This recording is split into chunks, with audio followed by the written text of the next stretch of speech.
Solve x minus two two sine X minus one greater than equals to zero.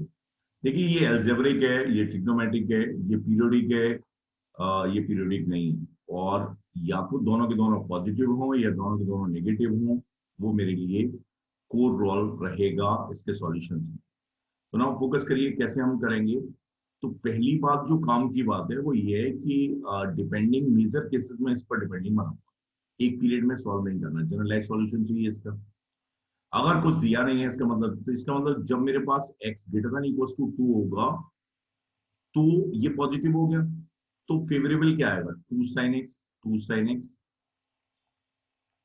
Minus one greater than equals to two. Concentrate करिए, जब x greater than equals to two होगा तो ये favourable होगा, और जब ये negative होगा when x less than two, तो प्रोडक्ट पॉजिटिव हो या इक्वल्स टू जीरो तभी आ सकता है जब मेरे पास ये एक्सप्रेशन कैसा होगा, two sine X minus one, two sine X minus one less than equals to zero. Okay, तो ध्यान से समझिए, यहां से जो सॉल्यूशन आएंगे और यहां से जो सॉल्यूशन आएंगे, फाइनल आंसर क्या होगा, दोनों का यूनियन। फाइनल आंसर क्या होगा, दोनों का यूनियन।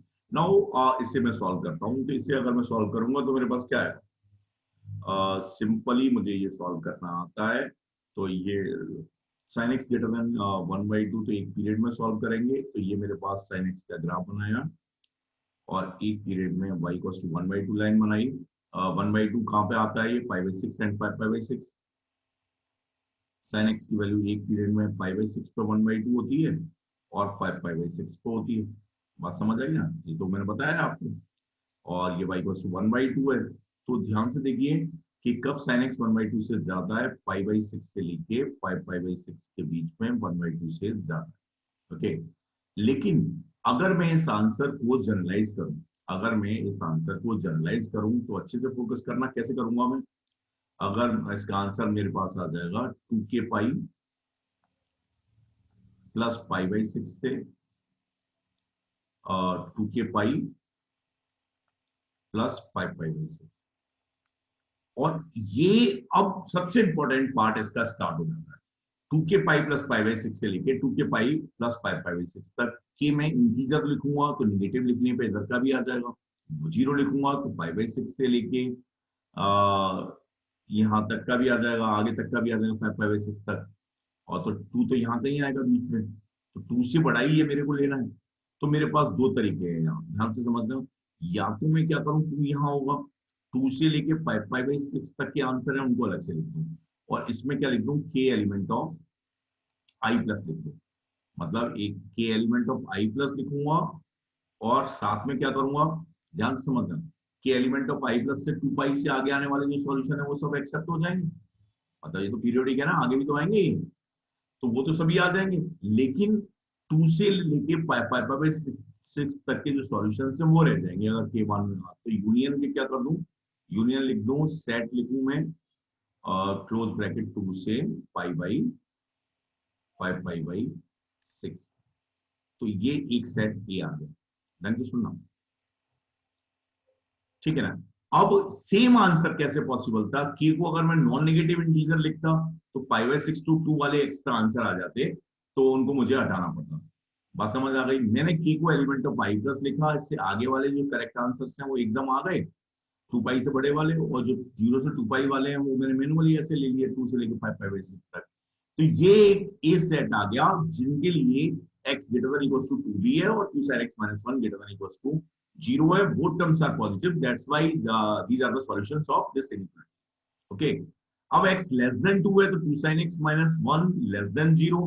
तो नाउ ये फोकस करिए कि मैं यहीं की हेल्प से लिख रहा हूँ, जनरलाइज करने में कोई दिक्कत नहीं होती। जीरो से लेके फाइव बाई सिक्स तक में ये से कम है, union five five by six से लेके टू पाई तक कम है। अब जब जर्नल लिखूंगा तो काम करेगा, एन लिखूंगा मैं, यहाँ पे एन लिख रहा हूँ, तो यहाँ पे मैं लिख रहा हूँ टू के लिख दूँ क्या, एन लिख देता हूँ, n two n pi to n pi plus pi by six, सही है, union two n pi plus five pi by six to two n pi plus two पाई।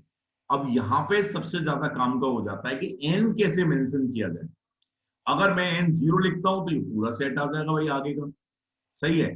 तो अगर मैं, तो ये वाला 0 to 5/6 और 5/5, लेकिन ये तो लेस देन 2 के लिए काम का है। तो मैं एन को लिखता हूँ -1, एन को लिखता हूँ यहाँ, एन क्या है, निगेटिव इंटीजर है, तो उससे निगेटिव वाले तो पूरे आ जाएंगे, पूरे पूरे इधर भी तो आएंगे ना, सॉल्यूशन से इधर इधर भी आएंगे। लेकिन आप पॉजिटिव में जो लेस देन 0 पॉजिटिव वाले हैं, तो लास्ट सबसे बड़ा सॉल्यूशन क्या है, यहाँ पे जो आई माइनस लिख रहा हूँ, नेगेटिव लिख रहा हूँ, तो ये आएगा 0 आएगा। तो लेकिन 0 से लेके 2 तक के सॉल्यूशंस भी आ रहे हैं शायद यहाँ पे, भाई 0 से लेके 2 में, 0 से लेके 5/6 तक का ये वाला आंसर तो छूट ही गया ना। 0 से लेके 5/6 में ये कैसा है, ये वैलिड है और लेस देन 2 भी है, तो यूनियन 0 to 5/6 लिख दूंगा मैं, कोई दिक्कत है नहीं, ठीक है ना। तो नाउ फोकस हियर, -0 से लेके पाई तक के जो आंसर हैं वो मैंने मैन्युअली लिखे हैं और बाकी सब जनरलाइज तरीके से लिखे हैं। तो ये मेरे पास फाइनल आंसर होगा। अगर ये सेट क्या है, बी है, तो ये मेरे पास ये जो आंसर होगा ये क्या होगा, ए यूनियन बी क्या होगा, फाइनल आंसर होगा। ए यूनियन बी क्या होगा, फाइनल आंसर होगा।